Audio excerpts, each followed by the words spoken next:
In the middle of a sunny, giggly meadow lived 4 best friends. Squeaky the squirrel, Bella the bunny, Pablo the parrot, and Tilly the turtle.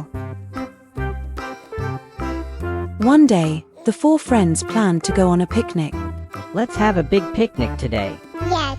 I'll bring the carrots. I'll sing songs. I'll carry the basket, slowly. But oh no, everyone wanted to be the boss. No one worked together. Squeaky drops all the fruits.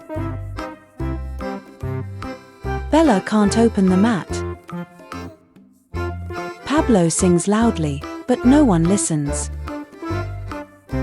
Tilly arrives late and tired. Instead of smiles, there were sighs. The picnic was a mess. So they tried again, this time, together. Squeaky lays the mat. Bella sets the food. Pablo hums a soft tune. Tilly carries juice carefully. Teamwork makes it perfect. The sun smiled, the meadow giggled, and the friends laughed, munched, and sang their picnic song. United we stand, divided we fall. Let's always work as one.